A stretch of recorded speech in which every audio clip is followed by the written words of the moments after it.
Kwa njia ya Yesu Kristo nous venons à toi. tunakuja kwako.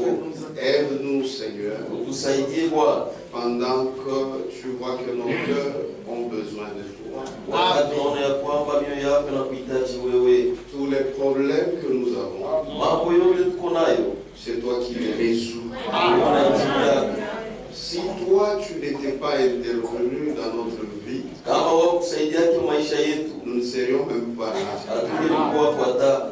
Par ta grâce, nous sommes là. Kwa neema yako tu kwako. Aide-nous à être sérieux dans ta parole. Utusaidie tukuwe serieux neno lako. Seigneur, dans cet âge, tu nous as parlé. Bwana, mwenye kizazi ulisema nasi Et nous croyons na tunaamini que tout ceci ya kwamba hii yote aboutira à notre enlèvement. itaishia kunyakuliwa kwetu. Sois avec nous, Seigneur. Uwe pamoja nasi Bwana, Nous avons besoin de toi. tunakuhitaji wewe. Nous avons besoin qu'un jour nous puissions te voir. Tunahitaji siku moja tupate kuona. Merci, Seigneur. Asante Bwana, C'est dans le nom de Jésus-Christ ni jina la Yesu Kristo nous te demandons d'être avec nous tunakuomba uwe pamoja nasi du début jusqu'à la fin. mwanzo mpaka mwisho. Que ton onction nous apporte toutes choses. Upako wako tulete vitu Au vyote nom de Jésus-Christ. mu jina la Yesu Kristo. Amen. Amen.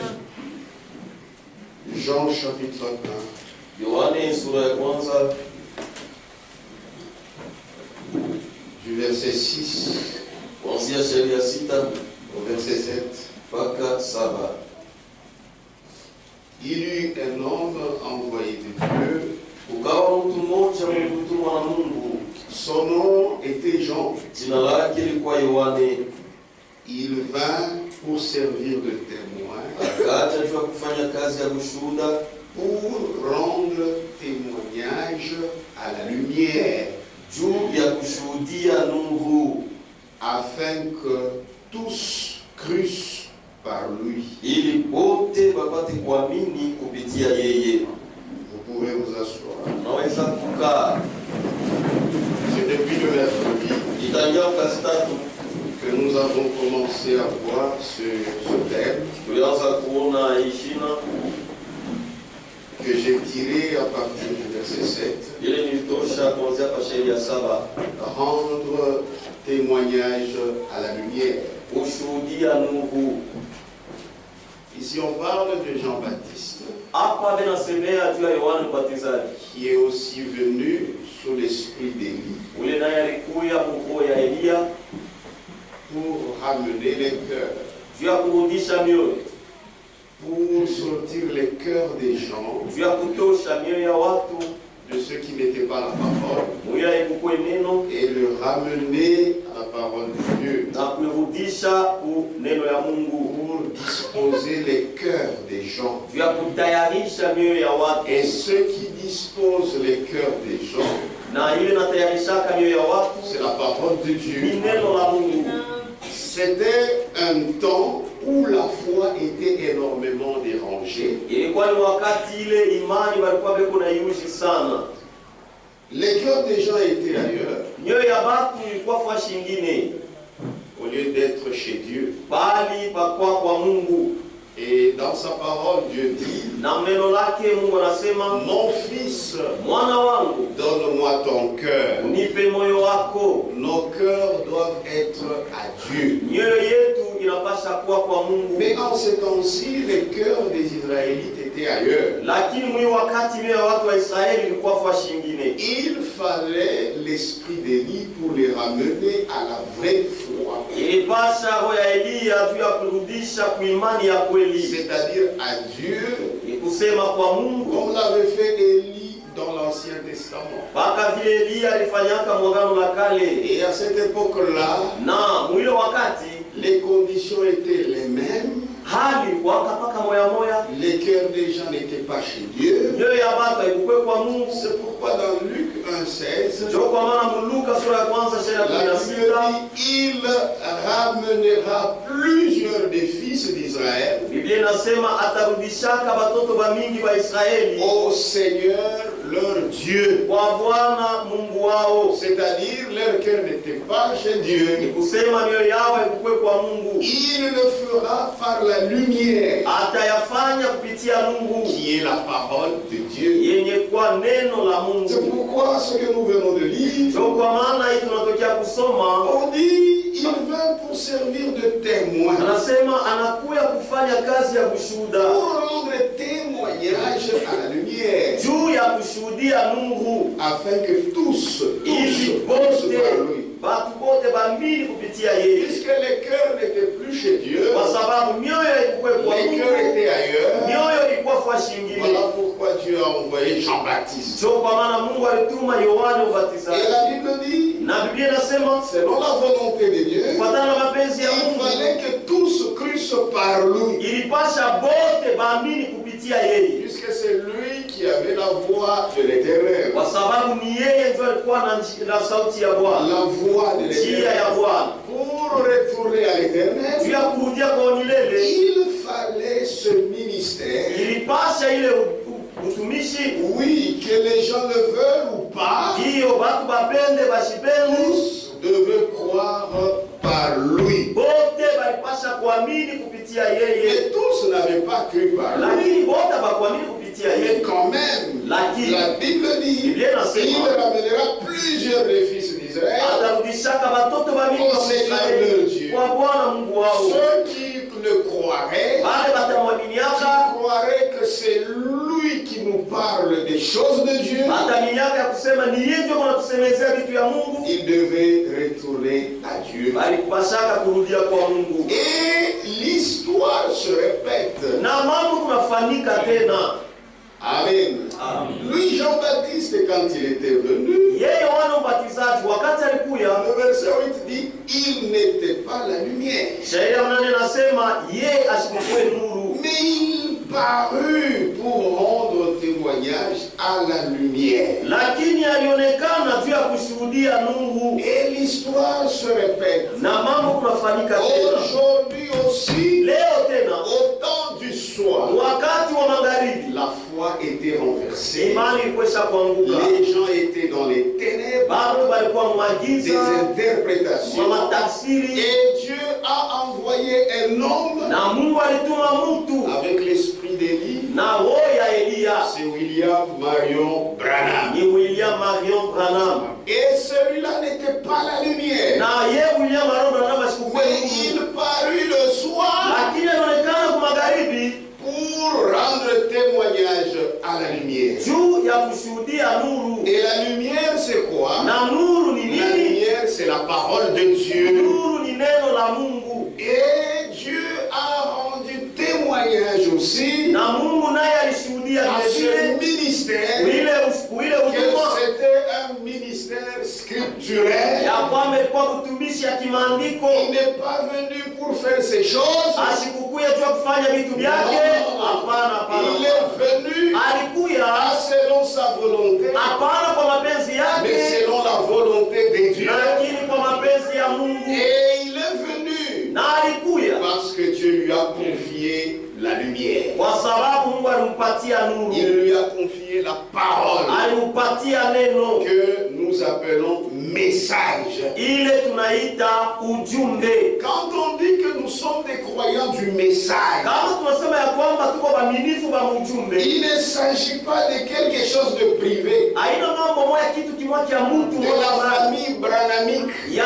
jamaa ya Nous Branham. n'avons rien à faire avec la famille biologique de Hatuna kama Branham. mambo ya kufanya na jamaa ya Nous avons Branham. affaire à Dieu Kuna cha kufanya na Mungu, qui lui a donné cette mission. anampatia ile kazi. C'est ainsi qu'un jour lui-même rend témoignage. Na njoo hivi siku moja yeye mwenyewe kunashuhudia. Un certain 11 juin Le 1933, 11 juin 1933 il dit ceci dans le témoignage. anasema hivi ushuhuda, Il dit, j'entendis la voix dire, page 4, ukarasa wa 4, kasema nikasikia sauti moja ikisema, c'est lui Branham qui parle. J'entendis la voix dire encore une fois, nikasikia sauti kasema mara nyingine tena, regarde vers le haut. angalia yulu.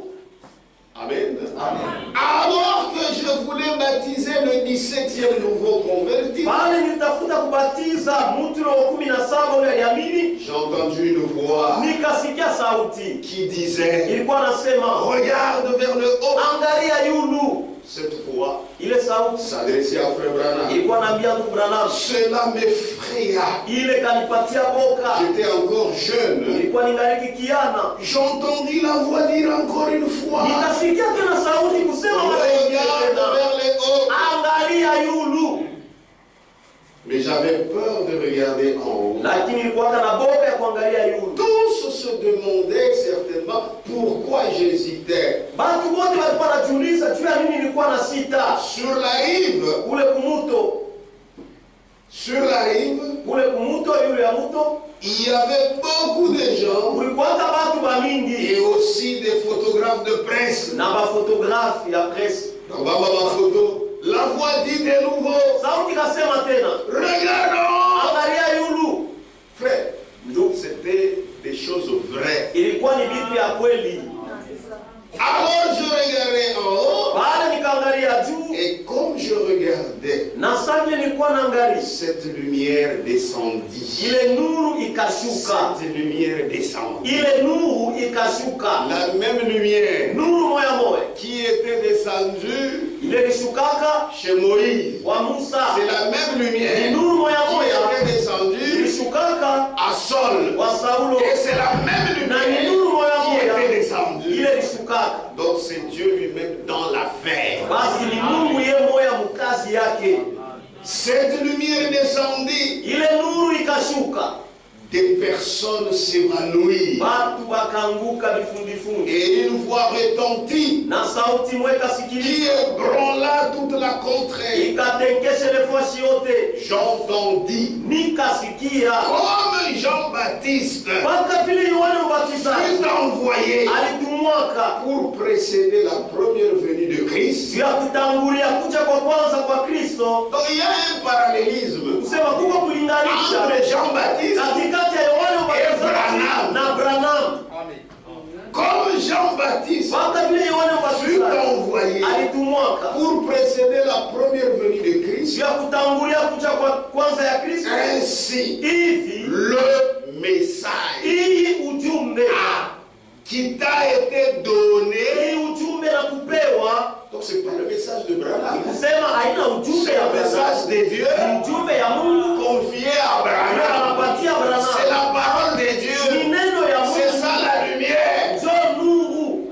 Comme Jean-Baptiste Mpaka vile Yohana est Mbatizaji venu rendre témoignage à la lumière, alikuya kushuhudia nuru, c'est-à-dire en d'autres termes au message. ni kusema namna ingine ujumbe. La même chose Kitu moya dans moya notre âge. mwiki sasa Frère yetu Branham, ndugu Branham, Dieu lui-même Mungu yemo et l'éternité ndani ya umilele l'avait choisi alikuchakulaka pour rendre témoignage juu ya à kushuhudia la lumière aujourd'hui. nuru leo. Comme pour Jean-Baptiste, Mpaka vile juu ya Yohana la Bible Mbatizaji dit Biblia inasema tous devaient croire par lui. wote walipasha kuamini kupitia Et yeye, aujourd'hui, na leo tous watu wote doivent croire wanapasha kuamini ce message hii ujumbe qui a été confié yeye alipatia à William Marion Branham. William Marion Branham.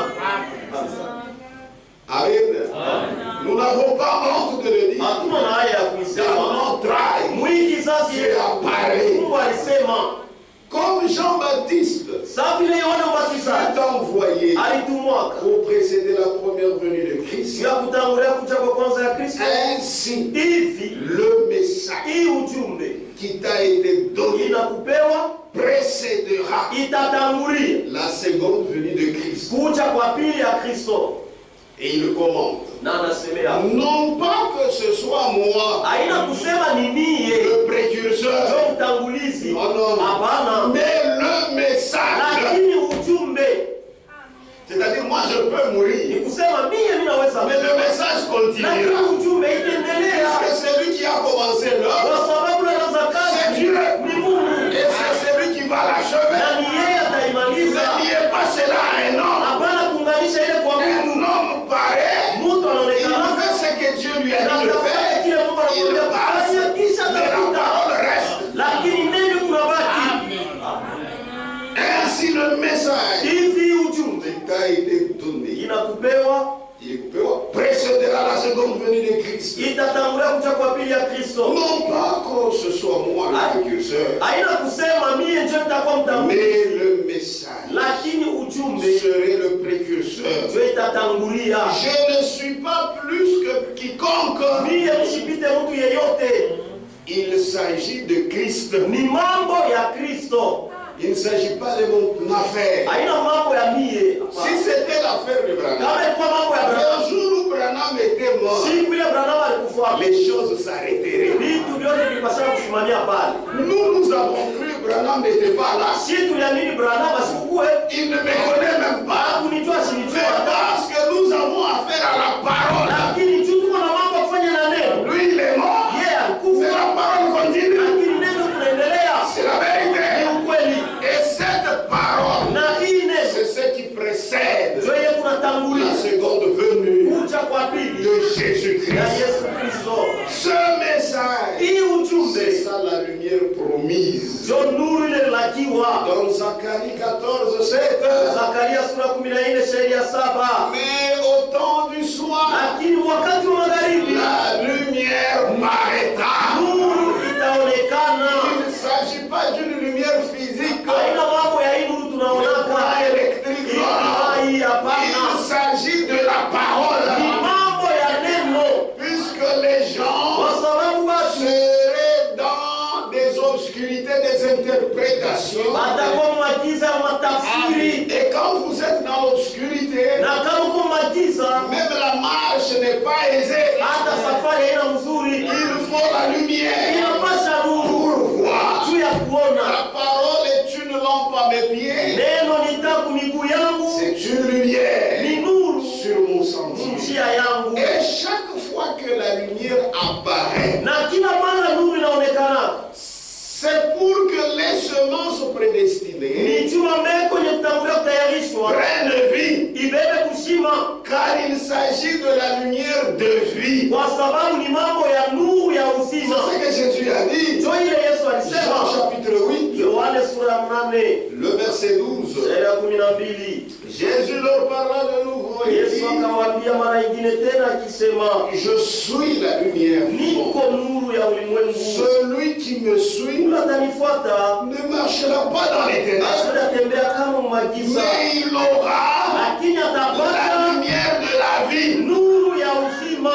Si tu crois Jésus, Kama unamwamini tu Yesu auras la lumière. utapata nuru ya uzima, C'est-à-dire, ni tu ne kusema marcheras pas dans l'obscurité. hautatembea mu magiza, Jésus, kwa sababu Yesu il est la parole. eko neno. Si tu le crois, Kama unamwamini tu ne seras pas dans les ténèbres. hautakuwa mu magiza. Amen. Amen. C'est la vérité. Ni ukweli. C'est pourquoi Dieu sait, Ndio kwa maana Mungu anajua à chaque période du temps, mkila wakati ya saa, quand il y a les ténèbres, kama kuko magiza, il sait anajua que dans ces ténèbres, ya kwamba mlima il y a les semences muko qui mbegu sont enfouies, yenye kuwa mule ndani, qui ont besoin de la lumière iko lazima na nuru pour qu'ils puissent sortir. ili ipate kutoka. C'est la vérité. Ni ukweli. C'est ainsi que dans ce temps-ci, Na ndio vile mwi wakati Dieu, Mungu il a encore envoyé la lumière, alituma tena puisqu'il nuru, savait kwa sababu alijuaka que les semences prédestinées ya kwamba mambegu yenye sont kutayarishwa enfouies iko mule ndani avec la lumière. na nuru Ils vont sortir. itatoka. Amen. Amen. C'est le lever du soleil. Ni kulamuka kwa jua. Page 10, Ukurasa wa 10, paragraphe 54. wazo wa 15. Ne craignez plus. Msiogope tena. C'est à vous qu'on s'adresse. Vile niambia mwenyewe, Ne craignez plus, msiogope tena, car kwa maana chaque semence de Dieu kila mbeko ya Mungu désignée d'avance, ile ilitayarishwa tangu zamani, prédestinée, ile tangulia kutayarishwa prendra vie. itabeba kushima Quand cette lumière se répandra sur la surface de la terre. wakati nuru itangaza pa dunia. C'est ça l'importance de la lumière. Ndio mafaa ya nuru. Que Dieu vous bénisse. Pendant la période de Jean-Baptiste, il est venu rendre le témoignage à la lumière. Et les semences prédestinées ont cru. Et même dans notre temps, la lumière vient. C'est pour que les semences prédestinées puissent prendre vie. Ne craignez plus. Car chaque semence de Dieu désignée d'avance, prédestinée, prendra vie quand cette lumière se répandra sur la surface de la terre. Ce glorieux évangile. Alléluia. Amen. Cette lumière, c'est ça le message. Ce message, c'est ça l'évangile. Et frère Branham l'appelle le glorieux évangile. Dans chaque âge, elle produira la récolte que Dieu l'a destinée à produire. Puisque le contenu de ce message, depuis l'éternité, c'est Jésus-Christ. Donc à chaque temps, à chaque portion du temps, quand cette lumière apparaît, c'est le message, c'est la parole, la base, c'est Christ. Ceux qui reçoivent ça, ils ont la vie. Amen. Ne craignez plus, car chaque semence de Dieu, désignée d'avance, prédestinée, prendra vie quand cette lumière se répandra sur la surface de la terre. Ce glorieux évangile, dans chaque âge, elle produira la récolte que Dieu l'a destinée à produire. Amen. Et nous aussi, nous sommes le résultat de cette lumière. C'est la vérité. Cette lumière, ce message, ce n'est pas pour les incroyants. C'est pour ceux qui vont croire. C'est ça.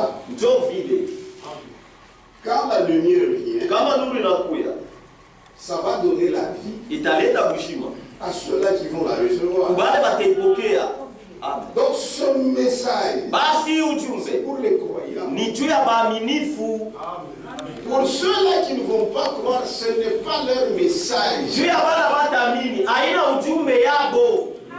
C'est pour nous les croyants. Amen.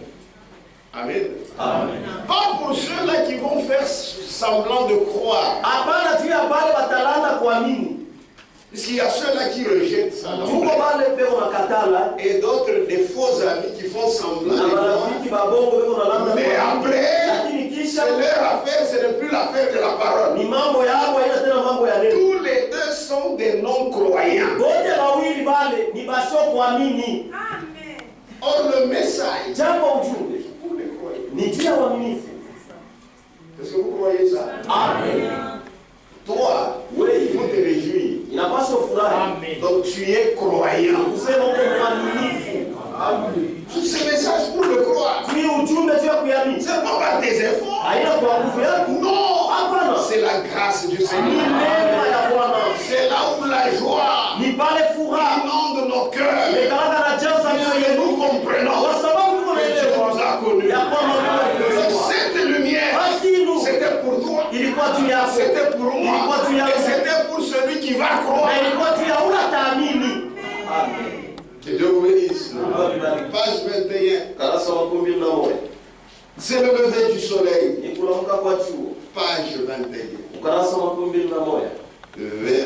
Paragraphe 130. On y va jusqu'à 130. C'est le Branham qui parle. Il était devant un gars comme ça. Et un gars me disait, je ne crois pas. Il y a des gens comme ça. Tu parles de la parole, ils t'énervent. Si toi tu n'es pas de Dieu, vous il faut la patience. Un gars me disait, je ne crois pas. Peu importe ce que vous pourrez dire, si vous pouviez ressusciter les morts, ou n'importe quoi, guérir les malades, et le prouver de n'importe quelle façon, je n'y crois pas quand même. Il lui dit en face, même si tu ressuscites les morts, même si tu guéris les malades, tant pis, moi je ne crois pas. J'ai dit, ce frère-là, bien sûr que non. Vous êtes un incroyable. Pour vous, ça ne compte pas du tout. Cette lumière, pour toi, ça ne compte pas. C'est ça notre vie. Pour vous, ça ne compte pas du tout. Ce n'est même pas à vous que cela a été envoyé.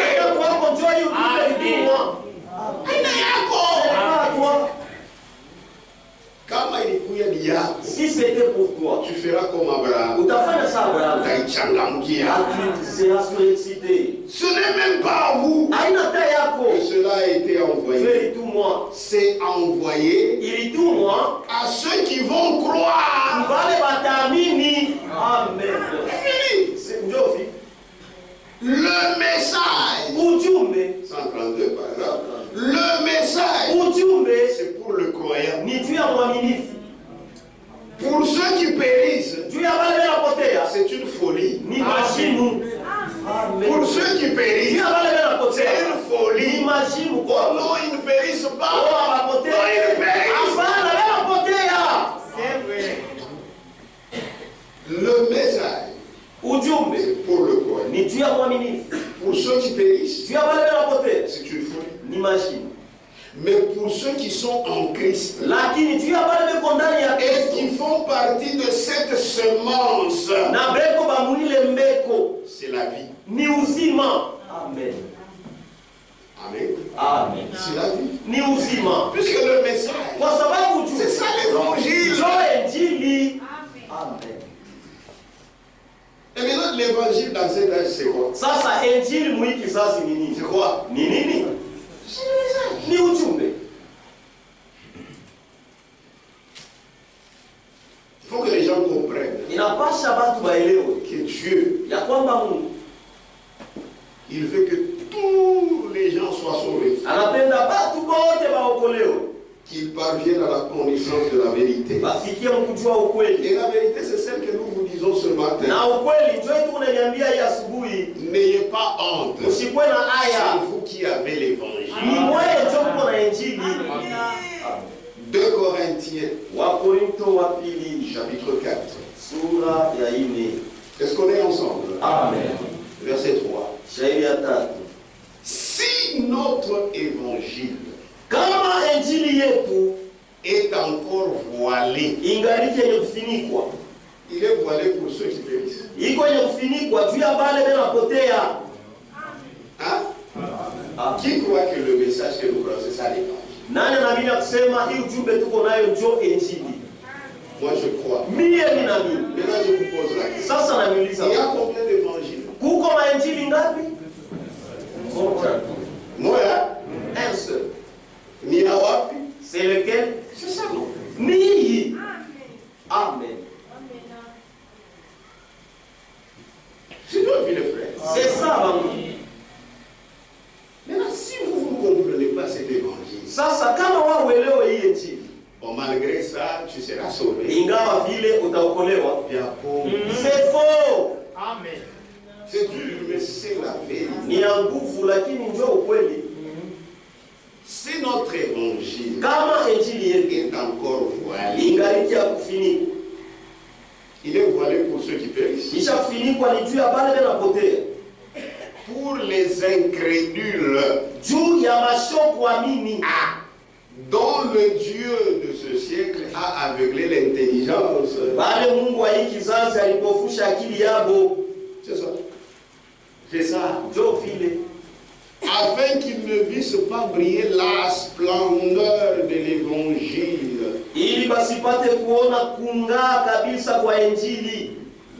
De la gloire de Christ. Qui est l'image de Dieu. Amen. Amen. C'est la vérité. Nous ne nous prêchons pas nous-mêmes. C'est Jésus-Christ, le Seigneur, que nous prêchons. Et nous disons, vos serviteurs, à cause de Jésus. Car Dieu qui habite, la lumière brillera du sein des ténèbres, a fait briller la lumière dans nos cœurs. Vous connaissez cette lumière? C'est ça le message. A fait briller la lumière dans nos cœurs pour faire resplendir la connaissance de la gloire de Dieu sur la face de Christ. C'est pourquoi nous nous estimons très heureux. Si je n'ai rien, même si un jour je mourrais, 7, nous portons ce trésor dans des vases de terre. Afin que cette grande puissance soit attribuée à Dieu et non pas à nous. Amen. C'est-à-dire, quand cette lumière est arrivée, nous qui étions prédestinés à la vie, nous croyons, c'est une grâce. Et maintenant, dans ce trésor ici de vase, oui, nous portons ce trésor dans des vases de terre. C'est pourquoi nous sommes contents. Et cette joie, c'est seulement les enfants de Dieu, les croyants, qui l'auront. N'ayez pas honte. C'est vous qui avez reçu la lumière. C'est vous les enfants de Dieu. C'est la vérité. Amen. C'est la vérité. Et croyez que le Seigneur est avec vous.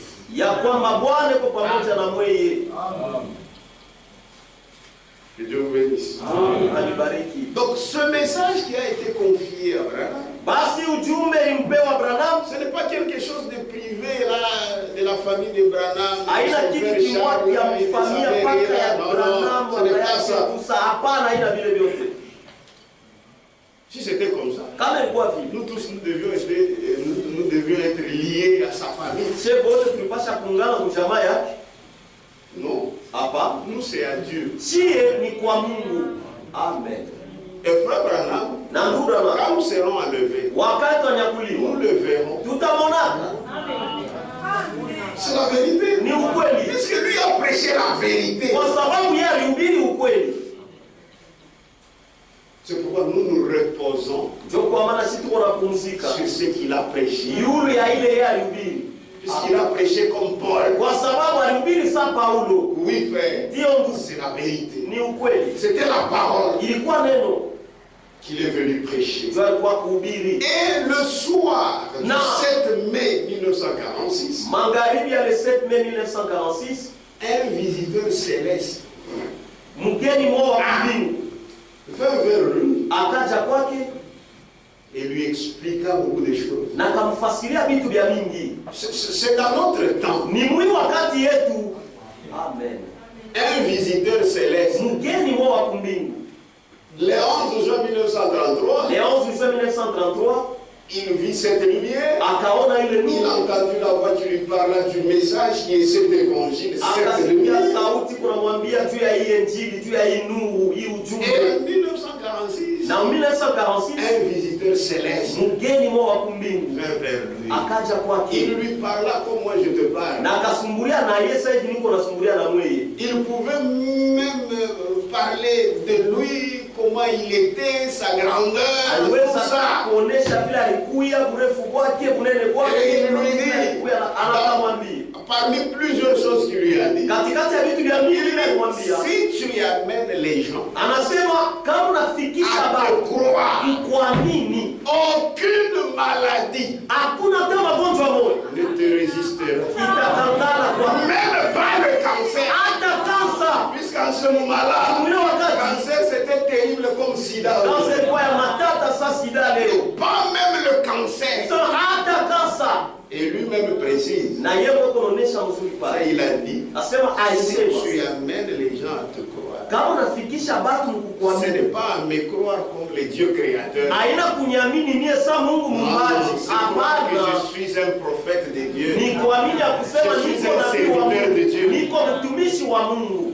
Même dans le naturel, si tu ne crois pas que moi je suis un serviteur de Dieu, je ne t'aiderai en rien. Kama uamini ya kusema mimi niko mtumishi wa Mungu, sitakusaidia kukitu. Donc il faut que tu crois d'abord Kusema mbele unapaswa kuamini. Que celui-ci ya kwamba c'est un serviteur de Dieu. Ni mtumishi wa Mungu.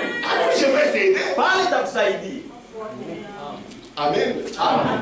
Or, à cette époque, mwile wakati sous l'impulsion de la théologie, mvuto wa teolojia qui est la science de Satan, yenye kuwa elimu ya shetani, les gens ne croyaient plus en la guérison divine. Bantu bakuamini yake tena matunzo ya Mungu. Les gens ne croyaient plus à la guérison. Bantu bakuanzake kuamini matunzo ya Mungu. Ils ne croyaient même pas au miracle. Abakuanzake kuamini hata miujiza. Pour eux, ils disaient, kwa hao wanaanza kusema, le temps des miracles est passé. Maana wakati ya miujiza ishapita. Le temps de la guérison est passé. Wakati wa matunzo ishapita. Donc c'était vraiment les ténèbres. Kusema ilikuwa ni magiza vya kweli. Or c'est à cette époque japo ni mule wakati que le visiteur céleste njole mkeni wa kumbingu par la frère Branham en ces termes. Eko nasumulia na ndugu Branham hii nisemo. Amen. Amen. Parce que la parole, kwa sababu neno, la lumière, nuru, l'évangile était confié à frère Branham. Balipatiaka ndugu Branham. Il fallait que Dieu ilipasha Mungu vienne confirmer la chose. Akuye hakikishe kile kitu. Que Dieu vous bénisse. C'était une manière ilikuwa ni namna d'attirer l'attention des gens. Ya kukokota angalisho ya watu pour qu'ils puissent voir. Ili bapate kuona. Dieu agit là-bas. Mungu anatenda pale. Et que les gens puissent croire la parole qui lui a été confiée. Na batu bapate kuamini neno ile Mungu alimpatia. Amen. Amen. Est-ce que vous comprenez? Amen. Donc Dieu devait confirmer cette parole. Basi Mungu alipasha hakikishe ile neno. Qu'il avait donné, qu'il avait confié à frère Branham. Ile alimpatia ndugu Branham. Amen. Amen.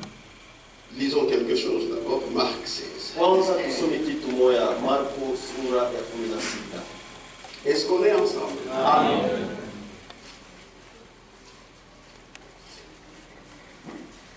Marc 16, verset 20. Marko sura 16 shairi ya 12.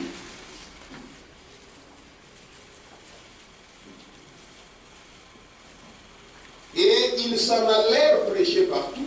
Na bakaenda kuhubiri fasi yote. Le Seigneur travaillait avec eux. Bwana alianza kutumika pamoja nao. Et confirmer la parole. Na alianza kuhakikisha neno par les miracles kupitia miujiza qui l'accompagnaient. Ile inaanza kusindikiza ile neno. Très bien traduit. Amen. Amen. Donc Dieu, basi Mungu, il voulait confirmer la parole. Alipendaka hakikishe neno. Le message. Ujumbe qu'il avait confié à son prophète. Il alipatiaka nabii wake. Que c'est mon message. Ya kwamba ni ujumbe yangu. C'est ma lumière. Ni nuru yangu.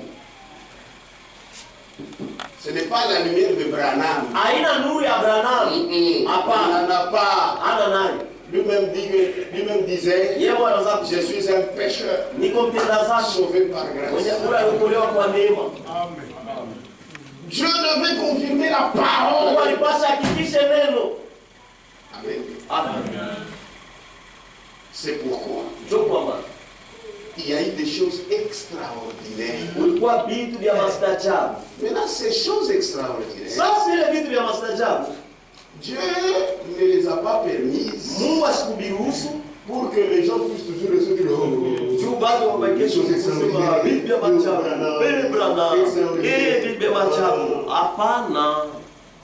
C'était pour confirmer que la parole qu'il avait reçue, c'était vraiment la parole de Dieu. Amen. Et tout le monde a vu ces églises mortes de cette époque-là ont compris qu'encore une fois, le Dieu de la Bible, il est le même hier, aujourd'hui et éternellement.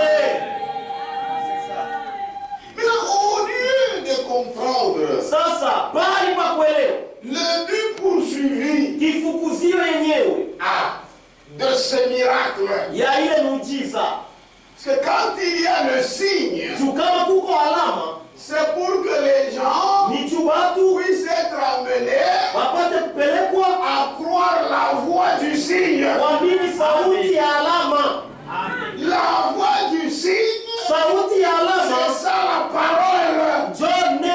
C'est ça le message. C'est ça la lumière. Mais ces églises-là étaient très contentes de voir des guérisons, de voir des miracles. Et ils ont même profité de beaucoup d'âmes. Mais ils n'ont pas fait attention à la parole. Amen.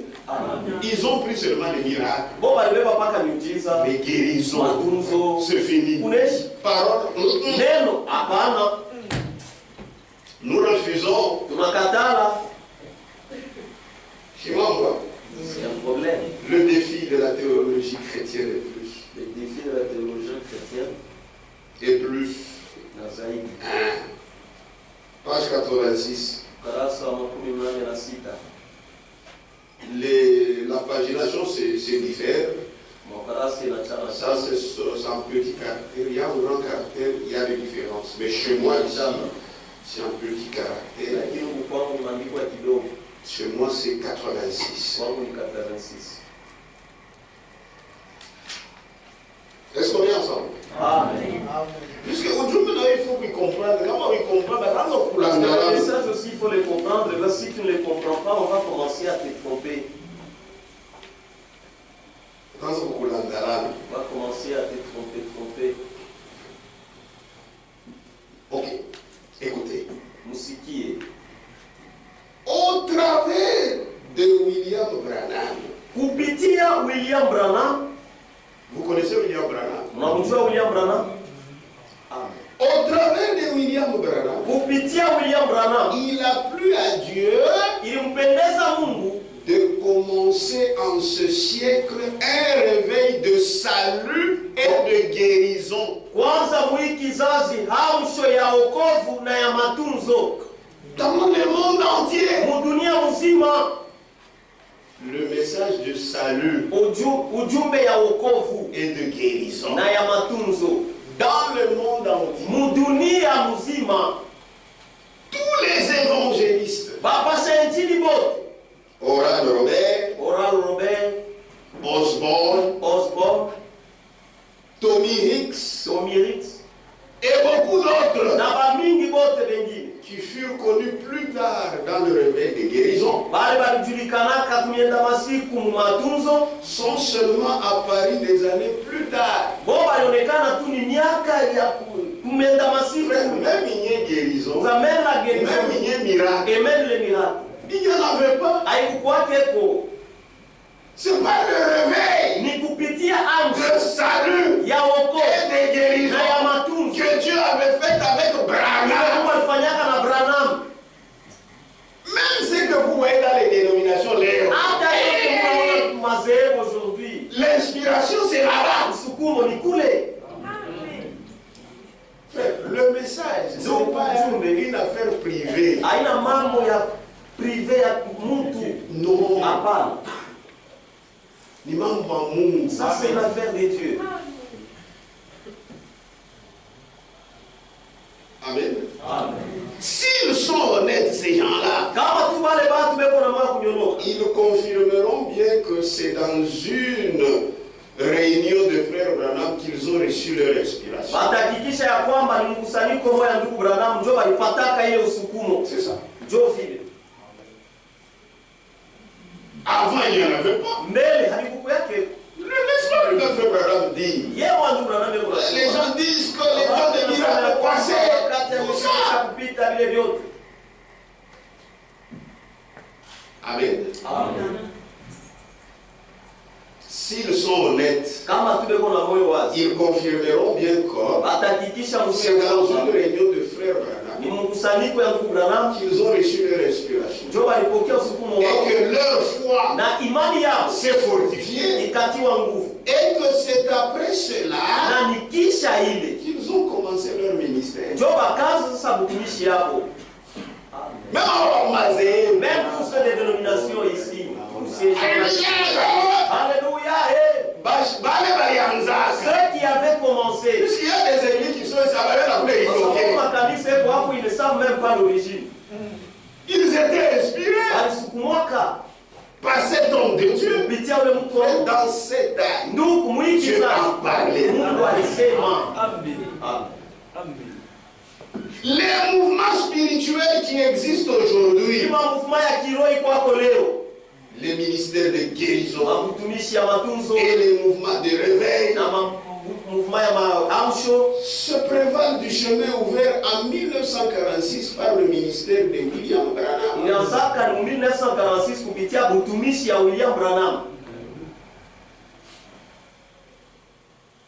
La même chose. Amen. La même chose se rapporte aux hommes d'affaires du plein évangile.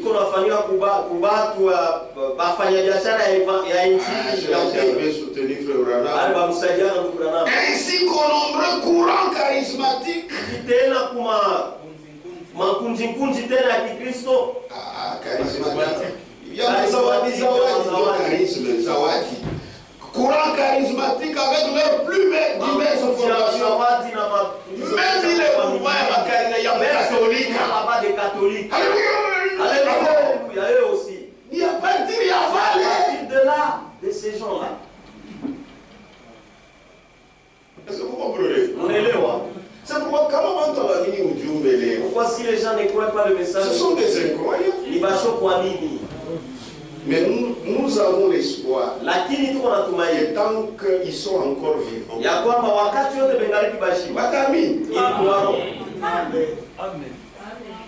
Ça, ce n'est pas quelque chose à cacher à côté. Non. Dieu lui-même n'a pas voulu que ce soit en secret. Amen. Mais là, il se réveille des guérisons. Les gens ont cru que Dieu peut encore guérir. Mais attention, tout cela, c'était pour qu'ils puissent croire à la parole. Et puis les églises de l'époque, et mes frères Branham, beaucoup pour les miracles et les guérisons. Puisque ça faisait que les gens viennent. Et à cette époque-là, surtout avant l'ouverture des eaux, il pouvait venir, il retourne encore à la dénomination. Pas de problème. Et maintenant, beaucoup de gens, par le ministère des frères, affluent dans ces églises-là. Amen. Ils aimaient beaucoup frère Branham. Mais ils n'ont pas compris le but poursuivi de cela. Ils ont pris seulement les signes, mais ils ont rejeté la parole. Amen. Ils se sont attachés aussi. Or, le signe devait les amener à la voix. Mais non, ils ont refusé. Écoutez comment Frère Branham explique. La voix du signe. On combine le dé un peu historique et on comprend. C'est donc le frère. Amen. La voix du signe. Page 16. Paragraphe 99. Écoutez. Le signe doit être accompagné de la voix. Il dit Amen. Amen. Voyez, le signe apparaît. Ensuite, la voix. Il doit en être ainsi. Sinon, la voix n'est pas reconnue. Je vous ai expliqué. La voix, c'est la parole.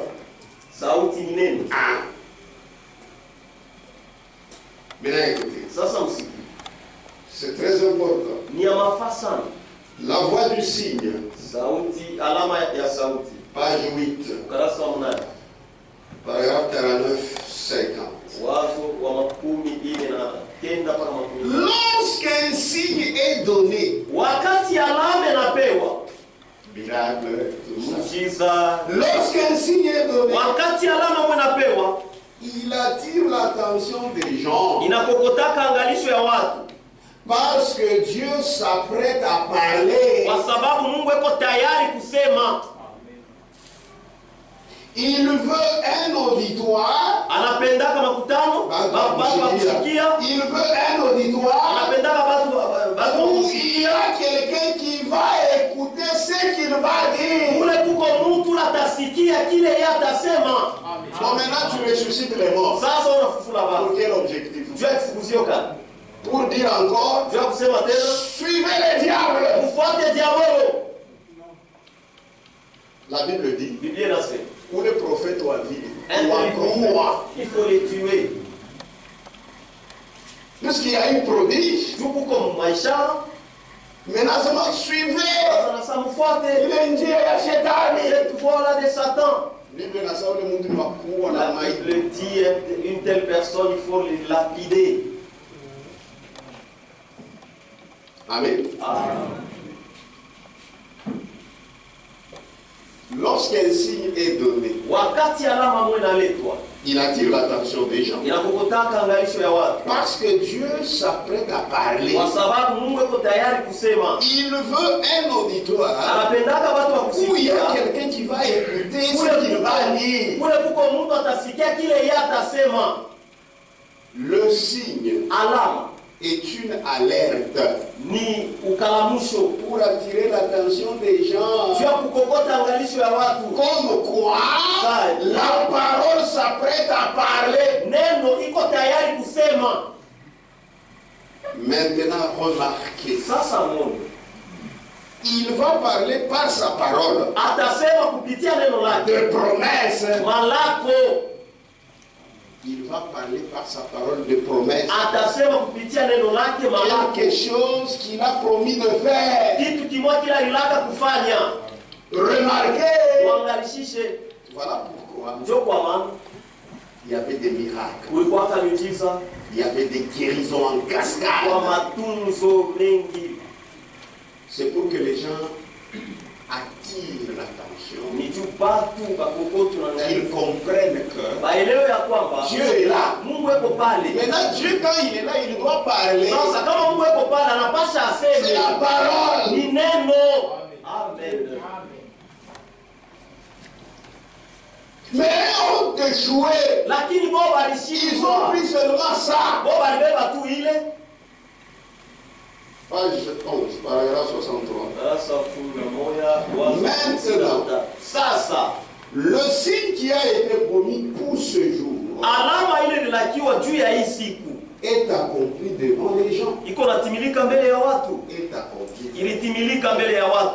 Maintenant, le signe qui a été promis pour ce jour est accompli devant les gens. C'est ça. Donc,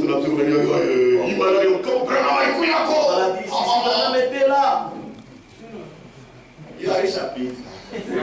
C'était pour un objectif. Maintenant, le signe qui a été promis pour ce jour est accompli devant les gens.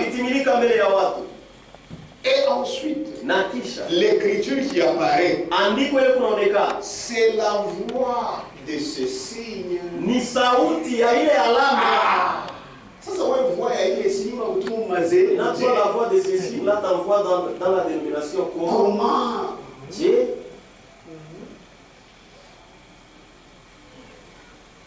Amen. C'est la voix de ce signe. Si cela ne donne pas une voix scripturaire, alors tenez-vous-en éloignés. Du miracle, nous, on ne se trompe pas de miracle. Nous, notre problème, même si tu me ressuscites, on me montre que regarde comment tu étais mort. Je vais dire à celui à que d'abord, mais ce n'est pas toi qui m'as ressuscité. C'est Dieu. Et tu sais pourquoi il m'a ressuscité? C'est pour te prêcher, toi qui quittes la dénomination.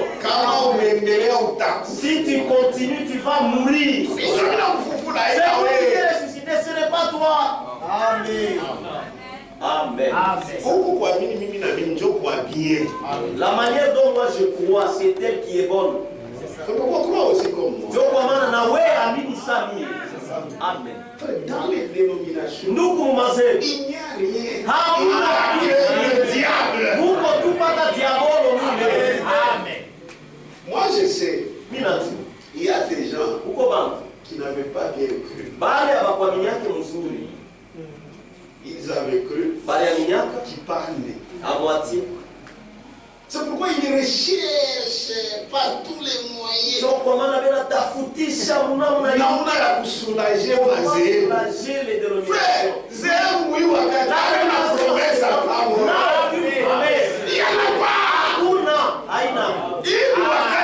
Ça c'est notre temps. Amen. Et sachez que Dieu se réserve toujours des gens qui prêcheront cette pure parole. Amen. C'est ça. Amen. Amen. Tout est là. Nous n'avons plus besoin de savoir tout le monde disait la parole est là. Amen. Amen. Amen. Maintenant le signe qui a été promis pour ce jour est accompli devant les gens. Et ensuite, l'écriture qui apparaît, c'est la voix de ce signe. Si cela ne donne pas une voix scripturaire, alors tenez-vous-en éloignés.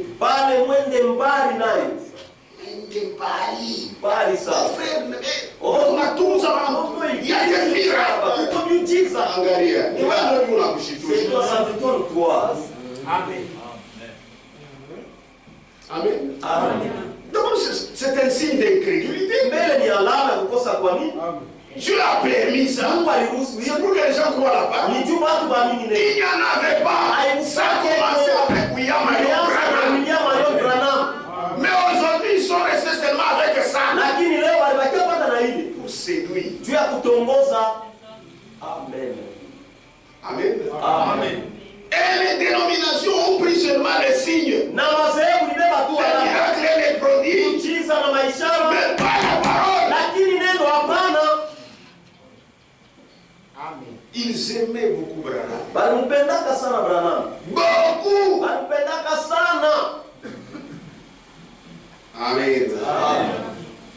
Est-ce que vous me suivez? Eti mnanifuata? La voix du signe. Sauti ya alama. Page 17. Kurasa 17.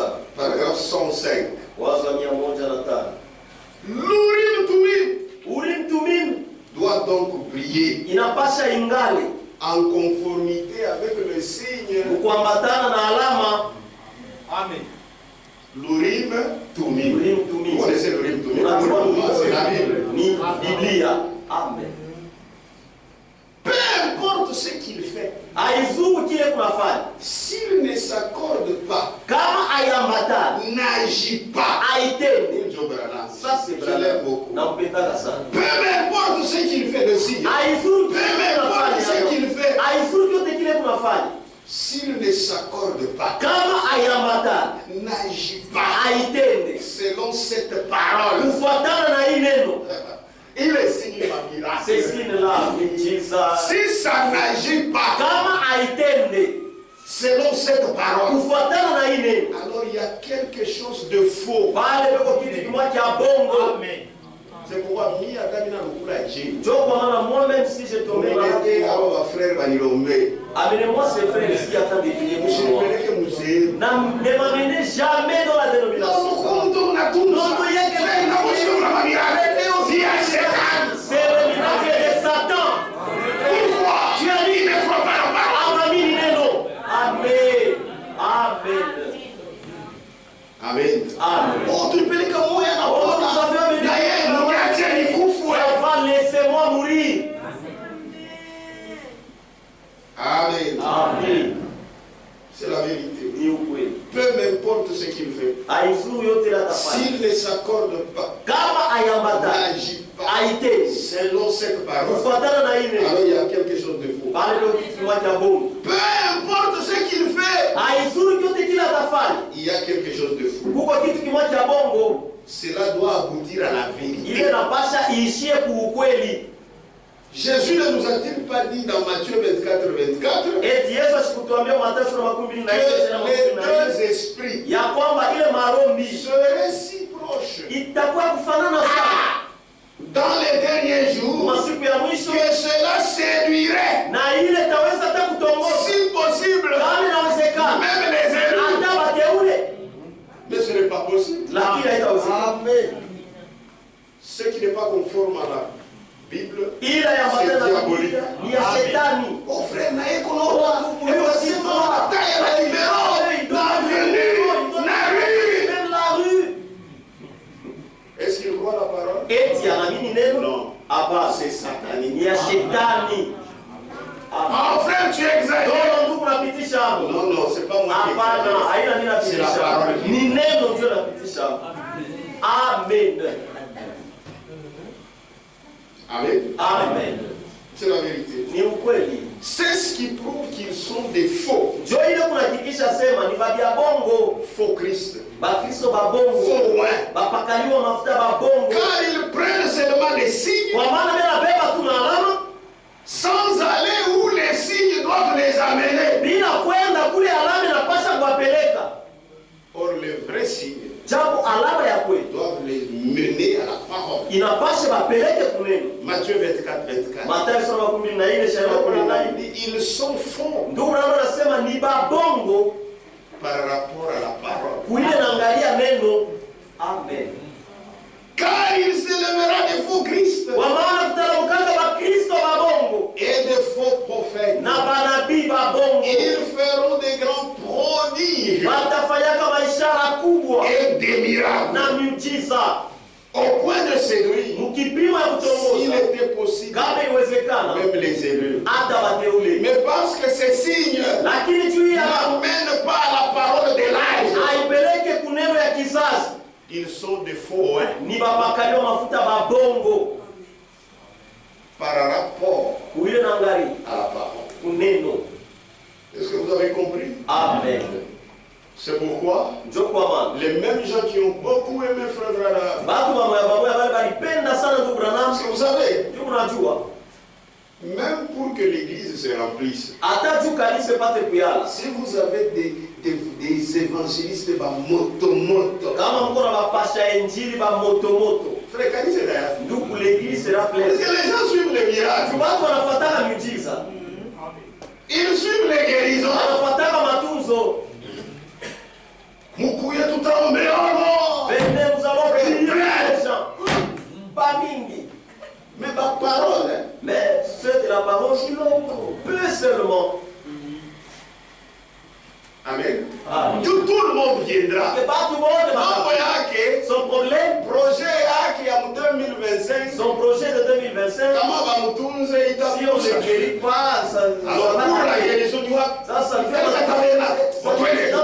c'est tabernacle. Alors. Problème avec une guérison. Son problème, oui. Et il peut même rester. Vous pensez qu'il croit. Dans son temps, la maladie va encore retourner. Donc, alors il faut rester avec lui, vous profitez. Lui, c'est la vie.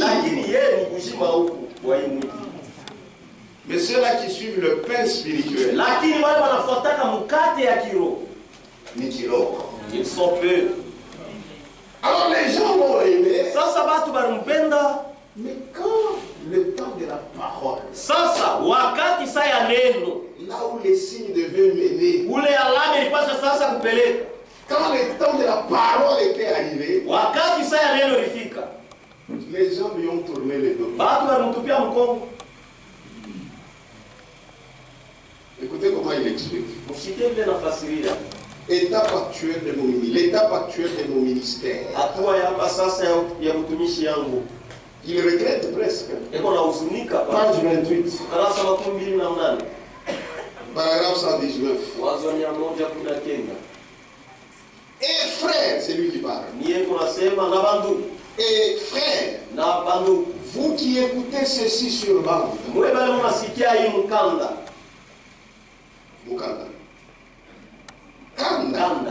Mukanda de lettre, frère. Et frère, vous qui écoutez ceci sur bande. J'étais un gars formidable quand je suis venu parmi vous, en guérissant simplement les malades, en parlant des visions et en montrant des choses.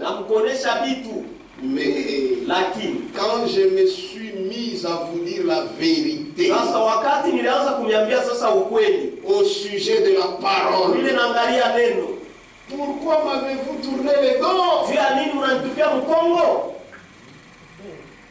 Ils aiment qu'on s'aimer à l'air. Je ne reconnais plus. Amen. Amen. Et frère, vous qui écoutez ceci sur ma j'étais un gars formidable quand je suis venu parmi vous. En guérissant simplement les malades, en parlant des visions et en montrant des choses. Mais quand je me suis mis à vous dire la vérité au sujet de la parole, pourquoi m'avez-vous tourné les dos? Vous rendez-vous compte que c'est simplement l'accomplissement de ce qu'a dit l'Écriture? Oui, c'est ce qui arrive. Maintenant, j'ai de la peine à m'introduire quelque part. Ils ne me reçoivent plus. Des lettres arrivent continuellement. L'autre jour, il en est arrivé une qui disait: ah, frère, j'avais la plus grande confiance en vous. Mais je vous ai entendu dire qu'une certaine dénomination dont je fais partie est en train de rétrograder. C'est toi qui disais comme ça. Ça disait, je n'ai plus du tout confiance en vous maintenant.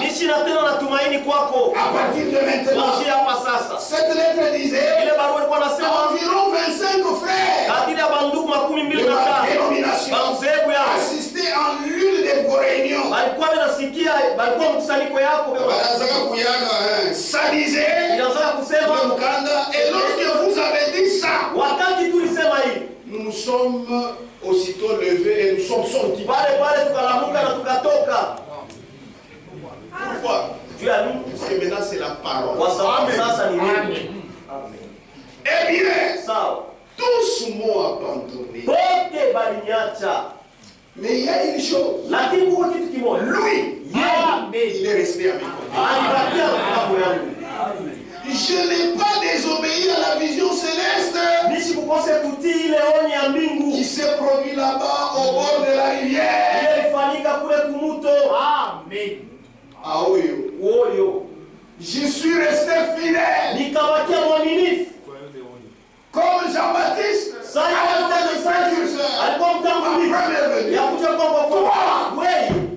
Il t'a été donné un message qui sera le précurseur de ma seconde venue. C'est la parole. Je ne tiens pas miracle.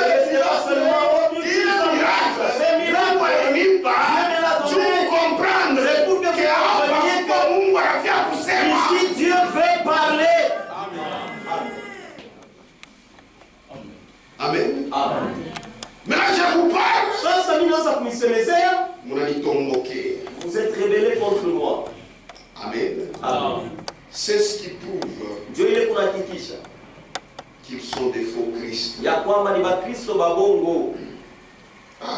vais pas pouvoir faire. Un problème. Que Dieu bénisse. Frère, notre message, il est en Bible. Il est le message de la Bible. Le défi 88. Le défi 88.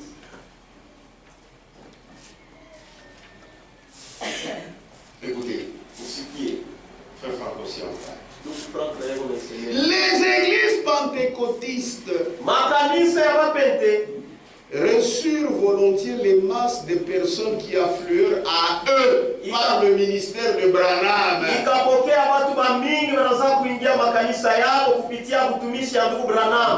Frère, des millions et des baringia. Oui, frère. Ils sont entrés là-bas. Cet homme-là, c'était un homme de Dieu. Les églises pentecôtistes reçurent volontiers les masses de personnes qui affluaient à eux par le ministère de Branham. Mais plus tard, il le repoussait en partie lui-même à cause de ses doctrines fondées uniquement sur les saintes écritures. C'est pourquoi ils ont rejeté Branham.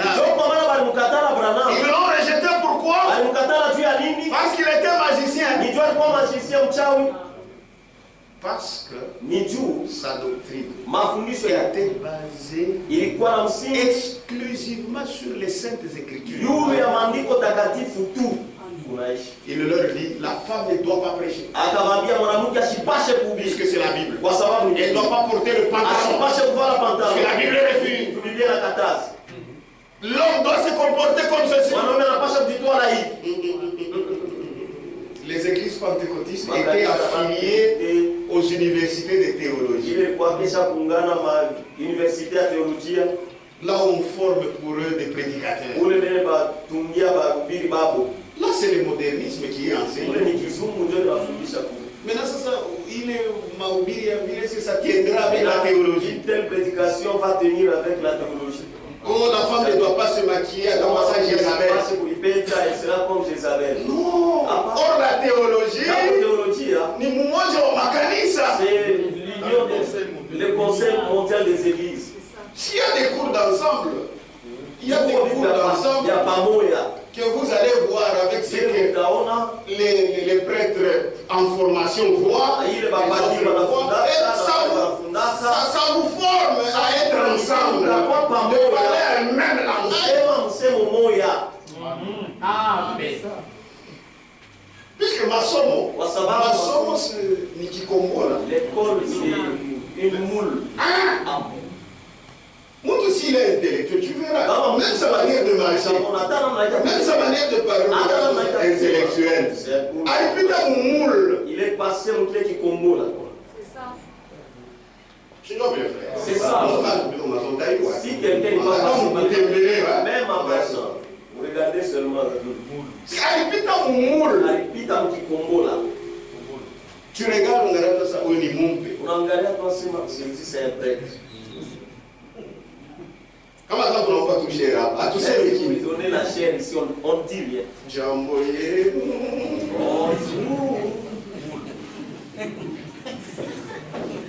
Voilà, Mungu wabariki sana. Il est passé au Kikongo là.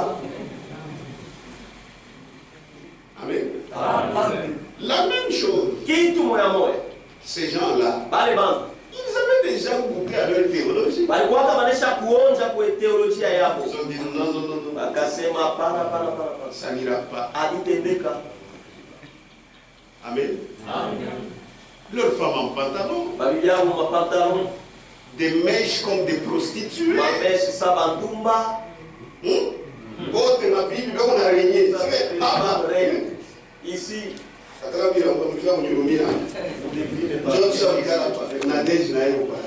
m'assois ici, Nadège aussi là-bas. C'est quand on a fondé ça, on a dit d'abord. Si j'enseigne un peu.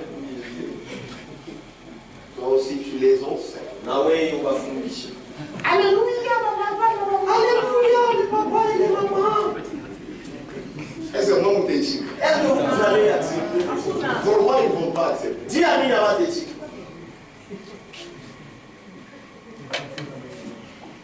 Sasa wewe ndo kafundisha hivi vitu makanisa yao. Maintenant que tu as et la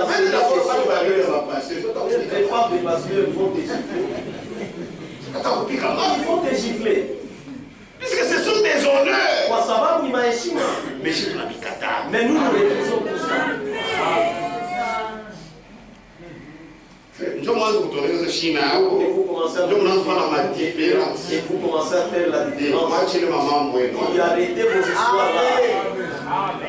Mais ils ont déjà récité la parole, c'est fini.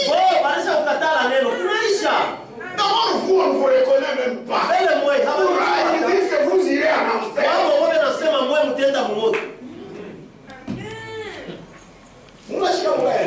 Pourquoi vous avez peur? Hein? Angalia. Ces gens-là, ils nous connaissent. Même si vous voulez dire qu'on fait semblant, chef Fayoulou, ils savent. On arrive à savoir, il va pagar.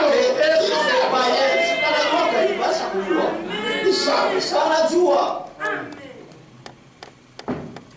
Amen. Amen. Amen. Nous sommes potents. Les églises pentecôtistes reçurent volontiers les masses de personnes qui affluèrent à eux par le ministère de Branham. Mais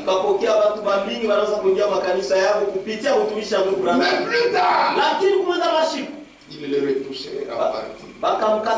Lui-même, à cause de cette doctrine fondée uniquement sur les saints. David Duplessis porte la responsabilité principale de ce fait. David Duplessis.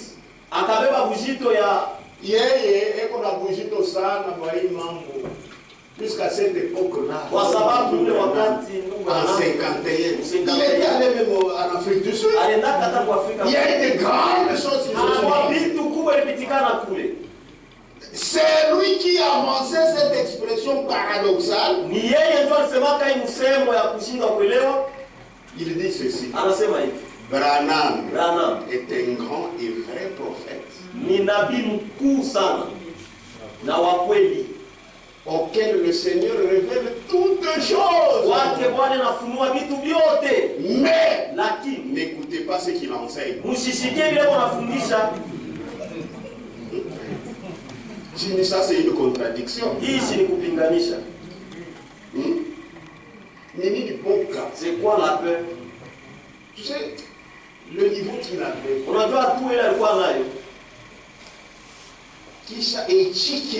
Après qu'il accepte les choses de Branham. Parce qu'on va te mettre dehors. Maintenant, ces honneurs, l'argent qui venait de soi. Parce qu'il y a d'autres niveaux. C'est compliqué. Il faut que tu sois de Dieu. Pour que tu arrêtes.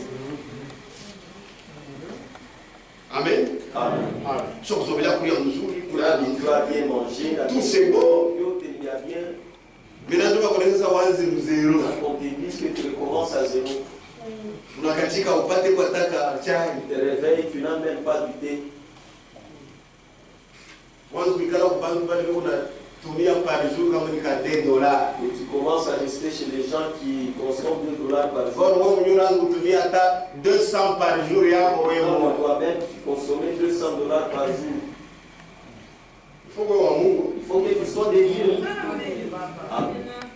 C'est lui qui a avancé cette expression paradoxale. Branham est un grand et vrai prophète. Auquel le Seigneur révèle toutes choses. Mais n'écoutez pas ce qu'il a enseigné. Voyez, ils ont accepté le signe. Mais là où le signe les menait,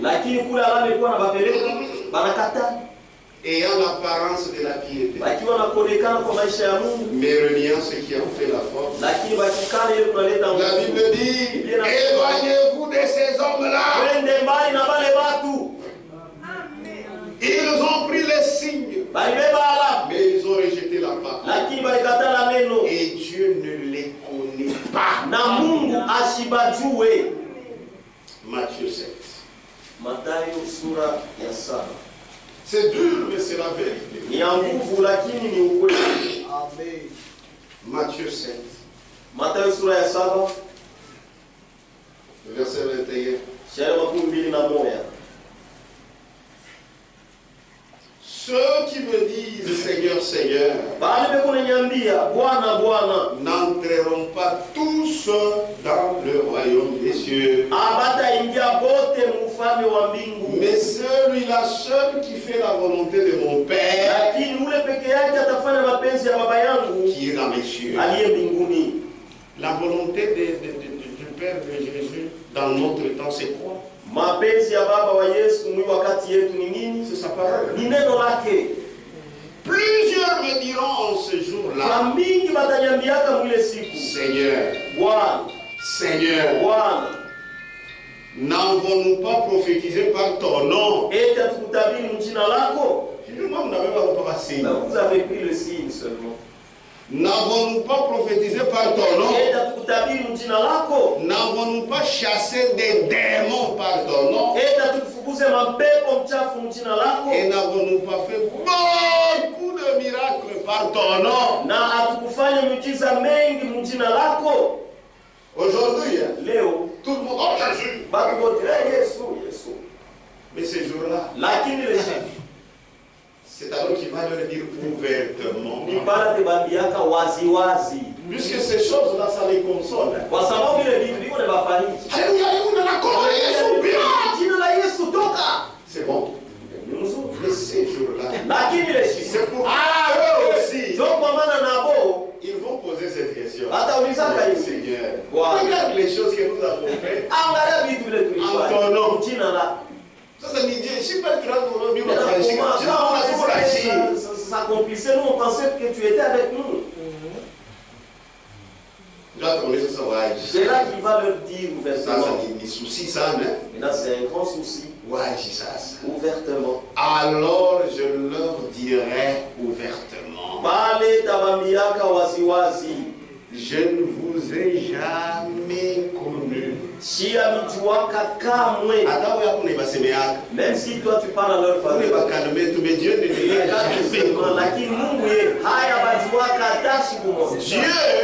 ne connaît que celui qui est dans sa parole.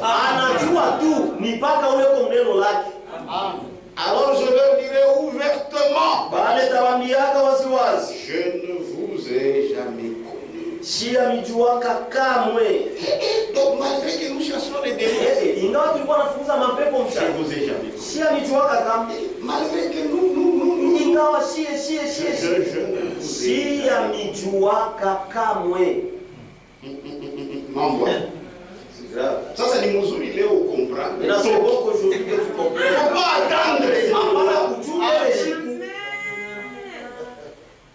Donc vous par grâce si tu es au cas. Donc kwa maana kwa neema nous sommes déjà sortis. Alors je leur dirai ouvertement, je ne vous ai jamais connu. Non seulement ça, il ajoute, retirez-vous de moi. Vous qui commettez l'iniquité, retirez.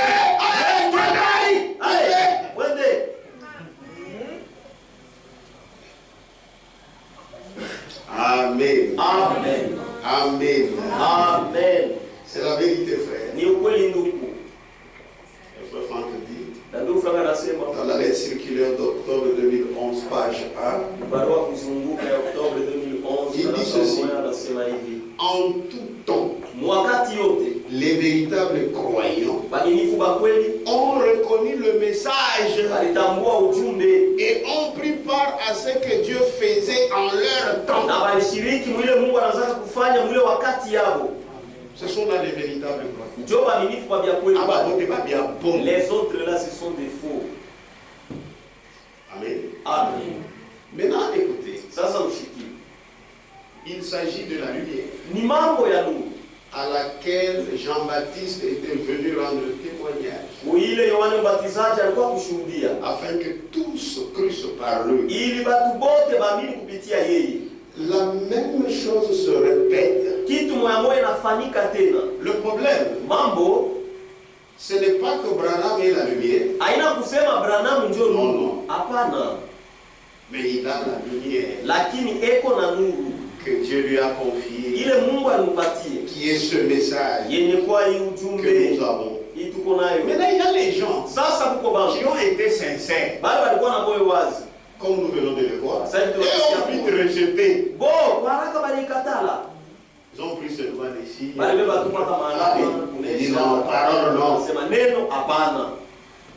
Ça c'est le premier type de non-croyants. Ile ni hatua ya kwanza ya basho kuamini. Bon, directement dans la mikatala. Je refuse. Ah, moi je refuse. Je t'avais amini. Je ne vais pas croire. Ils ont mis en garde des gens partout. Non, ne croyez pas à cet homme-là, tout ça. Ils sont ouverts. Ils ont rejeté la vérité. Et ils sont restés avec leur évangile. Celui qui ne croit pas cet évangile, il n'y en a qu'un seul. Toutes les églises qui ont refusé cet homme, qui ont rejeté sa parole qui lui a été confiée, ils sont restés dans leur évangile. Je reprends, je sais ce que je dis. Toutes ces églises qui ont rejeté ce message, parce que c'est ça l'unique évangile, le message du salut. Ils ont rejeté et ils sont restés avec leur évangile. Comme je vous avais dit, je reprends. Ils prêchent un autre Jésus. Amen. Et ils reçoivent un autre esprit. Au fait, oui, même ça. Lettre circulaire d'octobre 2011. Page 16.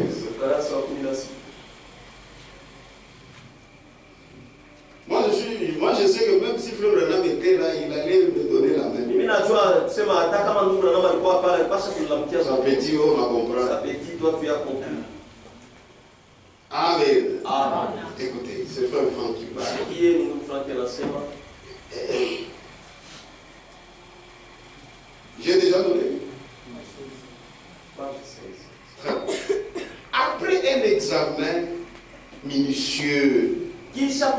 wanatukuza sana, wanakalishisha bintu bien. On constate que tunaona ya kwamba aucune des églises, hakuna hata moja wa makanisa, qu'elle soit catholique, ikuwe katolika, orthodoxe, anglican, les églises chrétiennes du Moyen-Orient, makanisa ya Kikristo ya kule Moyen-Orient, ou tout autre, au nyingine yote, ne sont en accord avec l'église du premier âge concernant la doctrine et la pratique. Aina mapatano na kanisa ya kumwanzo ya kizazi ya kwanza wile naangalia tendo, doctrine na mafundisho na tendo.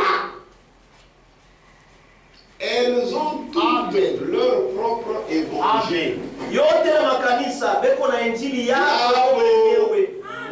Sasa wewe ndio unakompara na jina baadhi. Wewe compare le nôtre avec les leurs là. Parce que l'évangile qui est différent du nôtre. Beko na injili yao ingine ya kuachana na yetu. Mtasama. Vous allez rendre compte un jour. Amen. Amen. Toutes ces églises ne sont en accord avec l'église du premier âge concernant la doctrine et la pratique. Elles ont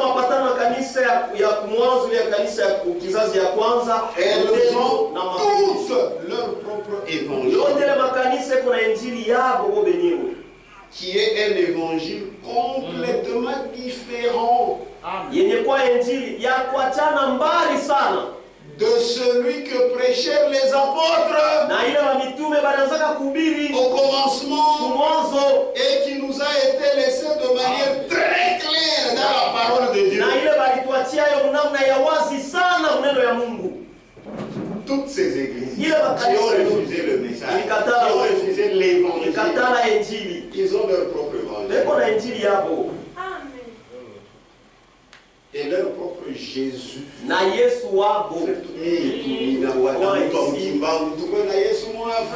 le même Kimbangu, nous ayons le même Jésus. Jamais. Vos amis que vous avez de ces églises ici, même tout mon crainte de Dieu, vous ne voyez pas que vous êtes différents.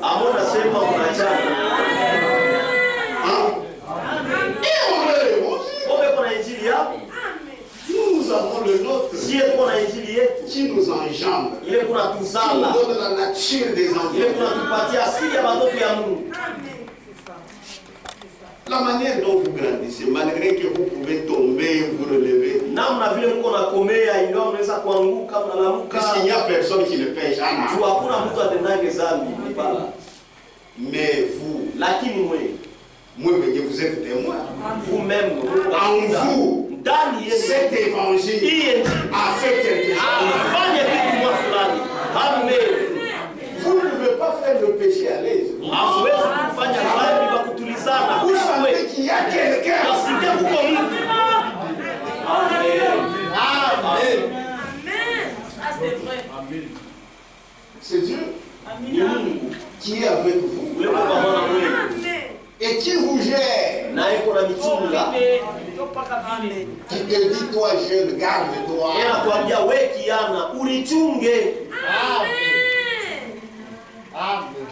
Que Dieu vous bénisse. Que Dieu vous bénisse. Amen. Ils ont toutes leur propre évangile, qui est un évangile complètement différent de celui que prêchèrent les apôtres. Et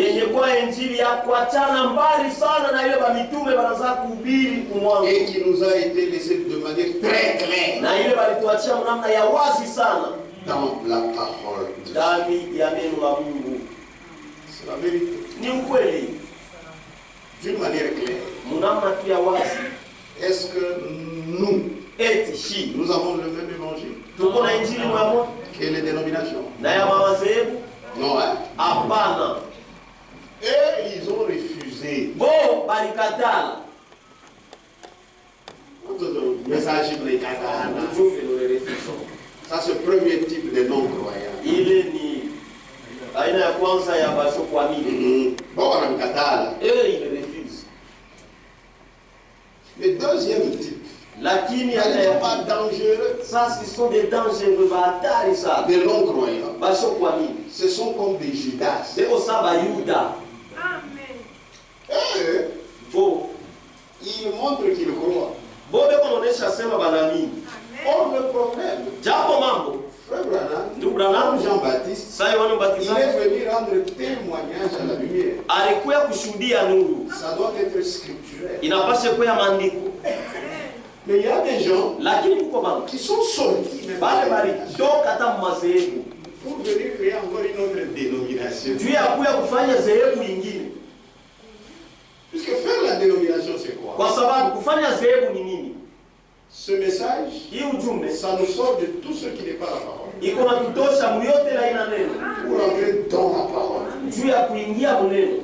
Ça doit être scripturel. Inapaswa kuwa ya kimaandiko. Mais il y a des gens qui sont sortis physiquement. Lakini kuko watu balitoka mwili. Mais Lakini ils ont commencé à déformer balianza kuharibisha la parole. neno. D'abord, comme on a dit pendant la semaine, les termes du mandat ont été changés. Mbele vile tulisema katikati ya juma, ile misemo ya kazi balibadilisha. Il a été dit à Frère Branham, Ilimwambiliwa ndugu Branham, tu seras le précurseur. Bon, qu'est-ce que je dis? Ton message le message qui t'a été donné hii ujumbe ilikupewa sera le précurseur. ndio itatangulia, Mais il chante. lakini bo banabadilisha.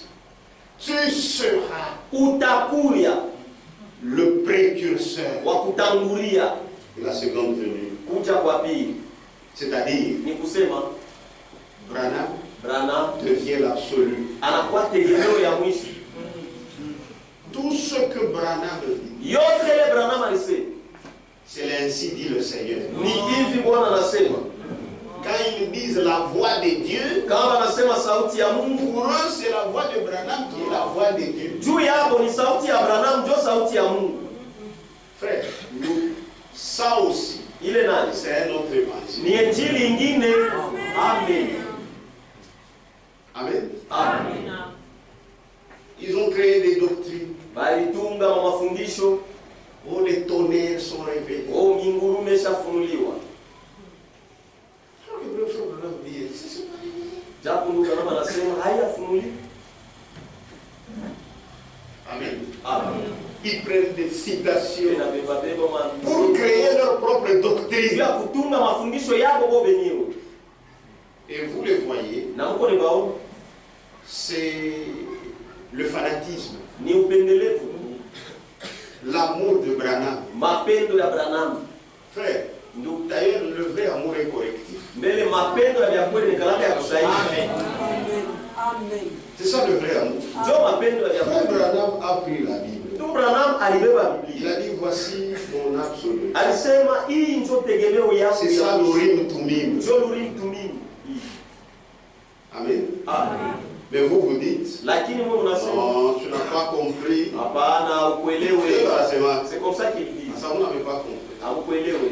La Bible, Biblia c'est l'absolu du prophète. ni tegemeo ya mwisho ya nabii.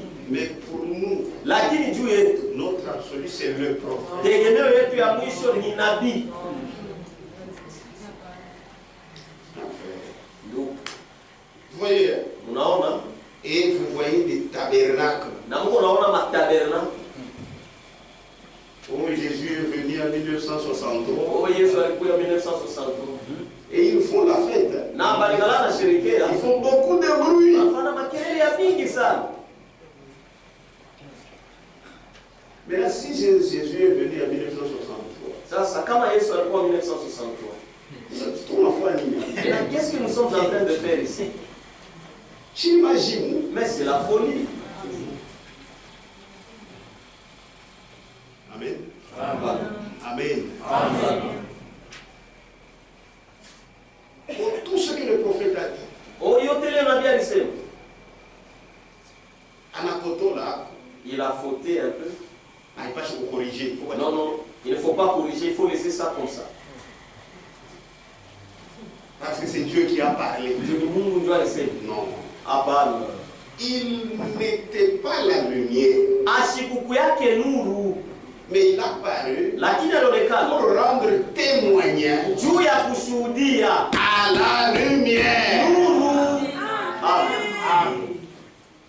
Maintenant, il y a des doctrines bizarres. Sasa kwa mafundisho moya ya kupumbafu, Frère, ndugu, je vous exhorte, namionya n'entrez pas dans n'importe quel tabernacle. uishingie mtabernake yoyote.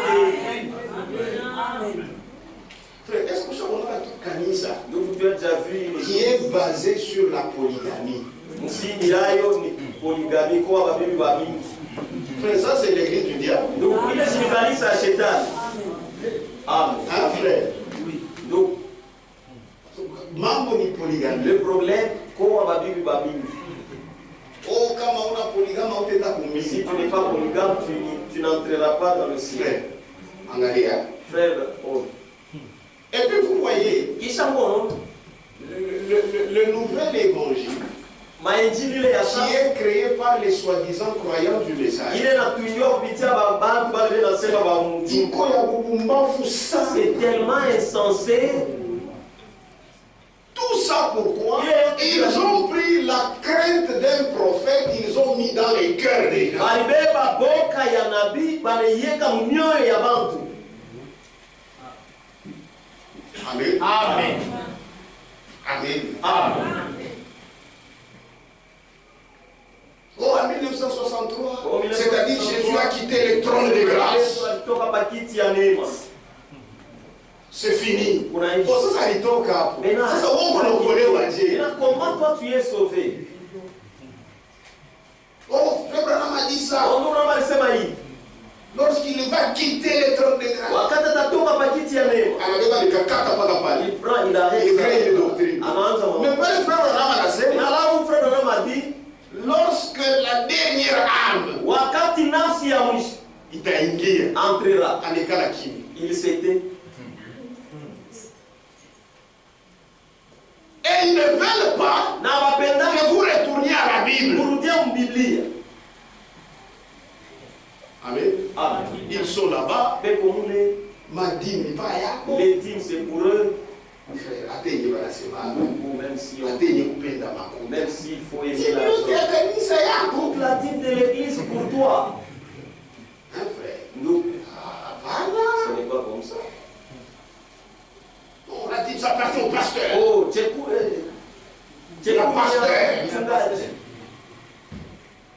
C'est pourquoi ils ne veulent pas qu'ils entrent dans la Bible.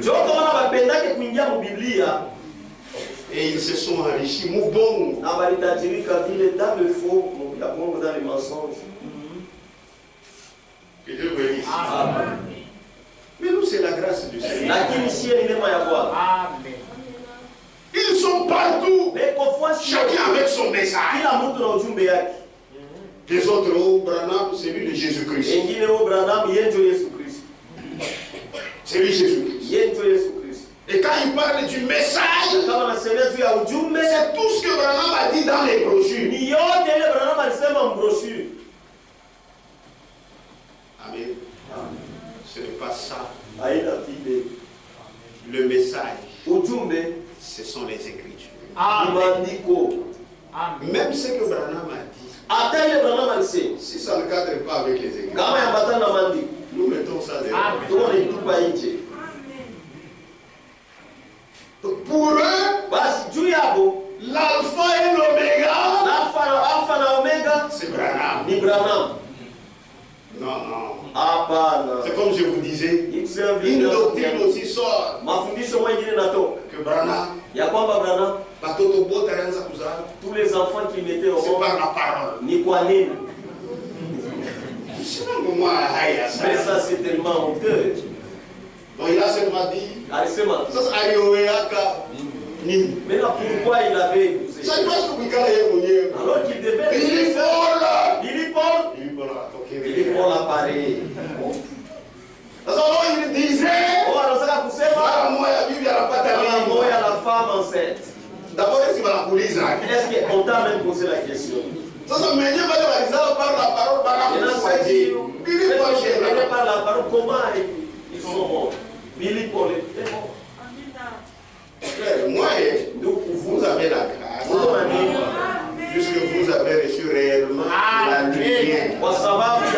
laquelle Branham est venu rendre témoin. Donc il y a des gens qui ont cru le message. Ce sont des faux croyants. Ce sont des Judas. Juste pour enterrer la parole. Eux aussi, ils ont leur évangile.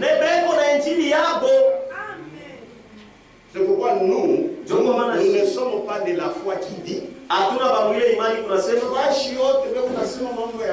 Partout on parle de Branham. Que c'est notre église. Frère, n'a pas dit mon message. Oh, ils sont aussi des frères. Eux aussi des frères. Bongo. Frère Franck dit, quand on te dit, je crois le message, il faut poser la question.